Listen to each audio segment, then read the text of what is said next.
Hello అందరికీ. ఈరోజైతే మా ఇంట్లో జామ ఎల్లమ్మ తల్లి పూజ అనేది జరుపుకున్నామండి. మీ ఊర్లో మీ ప్రాంతంలో కూడా ఇదే రోజు జరుపుకున్నారా? ఎందుకు అలా అడిగాను అనంటే, ప్రతి ఒక్క ఊర్లో ఒకే రోజు అనేది జరగదు కదండి. ఏ రోజు మనం తల్లి జాతర అనేది జరుపుకోవాలో, పూజ అనేది చేసుకోవాలో సాక్షాత్ ఆ తల్లే మనకి ఆజ్ఞ అనేది ఇస్తుంది. అదైతే ఎంతో గొప్ప విషయం కదండి. మనం శివరాత్రి పోయిన 9 రోజులు కొంతమందికి జరుపుకుంటారు, 11 రోజులు కొంతమంది జరుపుకుంటారు. ఎందుకంటే పొట్టు ముందు మనం ఇలా పసుపు అనేది వేస్తే అది 9 రోజులు 9 రాత్రులు, లేదా 11 రోజులు 11 రాత్రులు ఇలా అనేది తల్లి టైం తీసుకొని ఫలానా రోజు తన జాతర జరిపించండి అని ఆజ్ఞ ఇవ్వడం. అంటే మనం ముందుగా వేసిన పసుపు అంతా కుంకుమలో అవ్వడం అంట.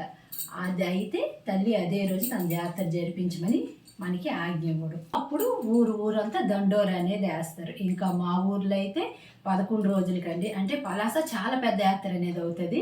ఇంకా 11 రోజులకైతే మా ఊర్లో తల్లి జాతర జరుగుతుంది. మా ఇంట్లో పూజ అయితే మేము చేసుకున్నామండి. ఇంకా మా ఇంట్లో పూజ ఎలా చేసుకున్నాం, ఇంక ఈరోజు నేను ఏం వంటలు వండాను మీకు గబగబా చూపించేస్తాను రండి. ఇలాగా తల్లి కోసం పెసలు బియ్యంతో పాయసం అనేది చేసి తల్లికి పెడతామండి. ఇంకా ఎల్లమ్మ తల్లి పిల్లల తల్లి అంటారు, జోగులమ్మ తల్లి అంటారు. ఈ రోజు తల్లికి జోగిదండి నైవేద్యం పెడితే అమ్మకు చాలా ఇష్టం అటండి. ఇంకా ఈ రోజు పిల్లల చేత జోగి దండించేసాను. ఇంక వంట అయితే సింపుల్ గా వేడివేడిగా అన్నం పెట్టేశాను, 2-3 రకాల అప్పుడా లేపేశాను.